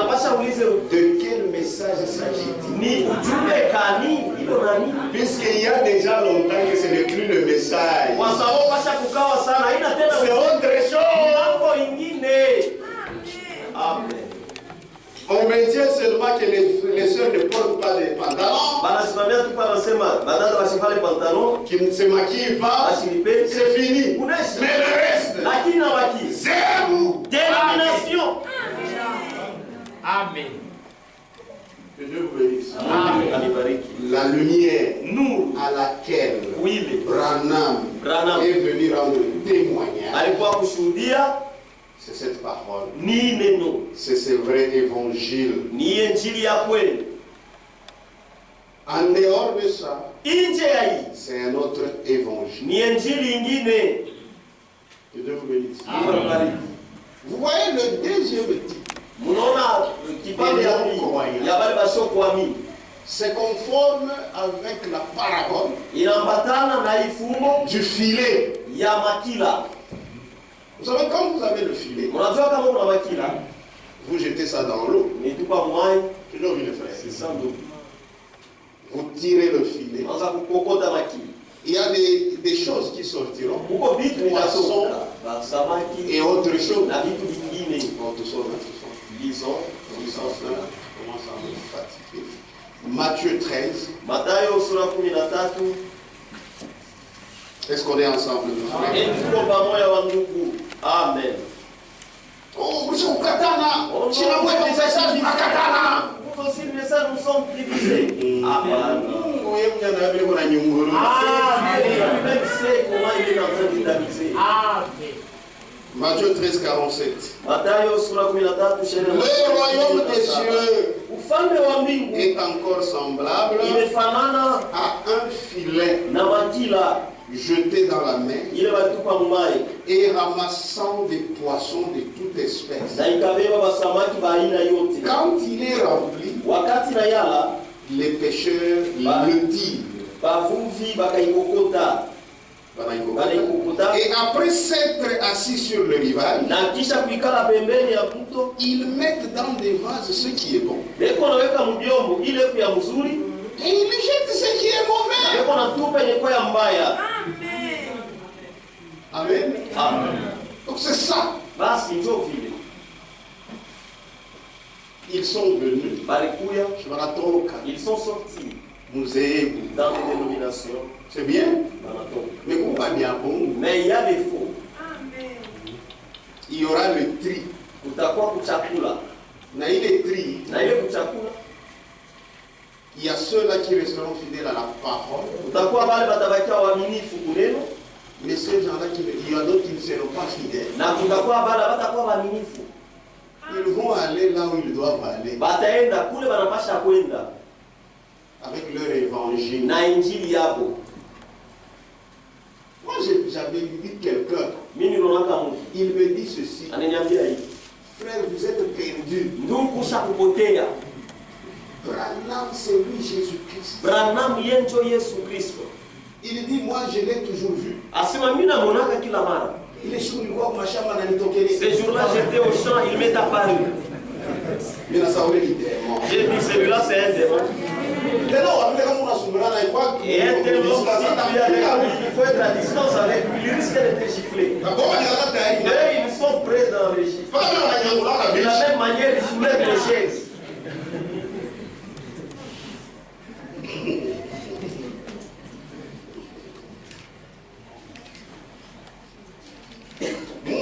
anatupenda.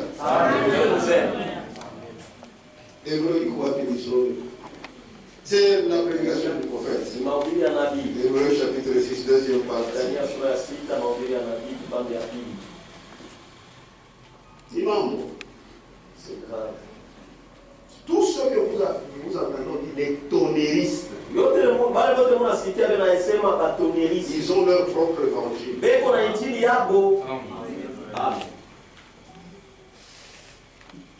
C'est pourquoi là le point central c'est l'homme de Branham.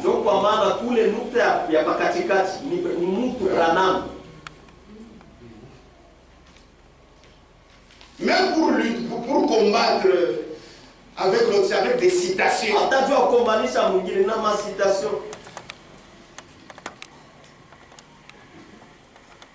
Or notre arme c'est quoi? C'est quoi? C'est la Bible. Surtout ma tonneriste, c'est terrible. Là-bas, ici, partout, là-bas, aller couler,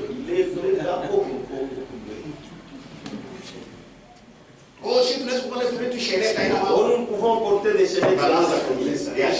Ils commencent leur église, il y a ma chaînette. Amina, c'est ça. Si ça s'appelle ma frère, après, que non, ce sont mes frères. En tout cas, pardonnez-moi. Que Dieu vous bénisse. Page 32. Paragraphe 422. Écoutez.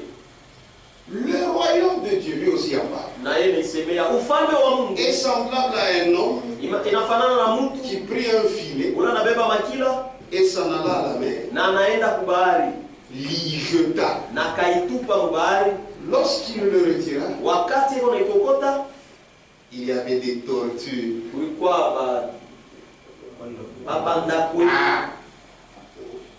Des grenouilles, des serpents, des lézards, des araignées, des poissons.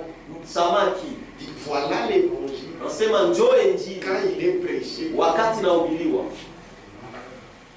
Amen. C'est ça. Il m'a attiré. Ça attire. Je suis en train de tirer. Je suis en train de tirer. Les voilà, Seigneur. Tu sais ce qu'ils sont. Je tire à nouveau les filets. Très bien. Les voilà, Seigneur. Maintenant, la tortue, dès le départ, était une tortue. Elle s'est simplement trouvée prise dans le filet. C'est vrai. Et c'est ainsi que les gens se trouvent pris dans leurs émotions. Alléluia.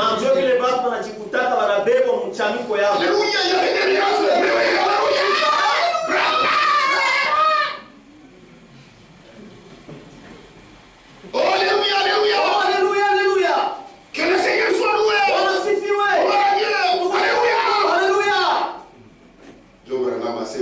Ils sont simplement tombés dans le filet. Amen. Si ce vieil esprit de tortue est en eux, il y a pour tordre parole. Ça va se manifester. Si ce vieil esprit de tortue est en eux, cela ne durera pas longtemps. Les voilà qui repartent en rampant.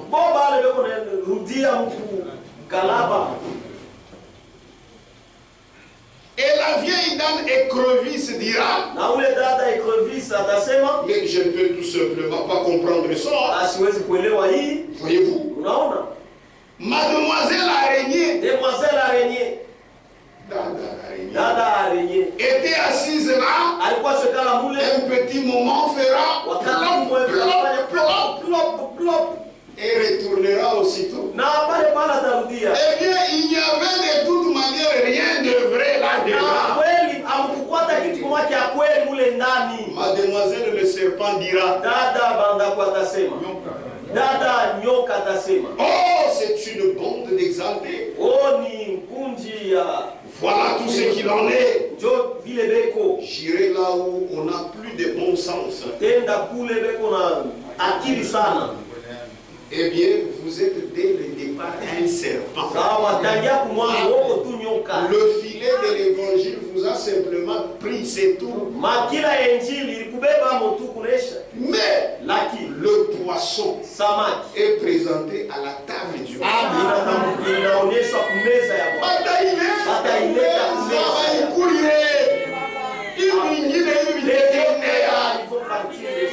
C'était un poisson dès le départ. Sa semence était celle d'un poisson. Dès le départ, c'était un poisson. Et Dieu connaissait son poisson dès la fondation du monde. Alléluia. Et c'est pourquoi la lumière est venue.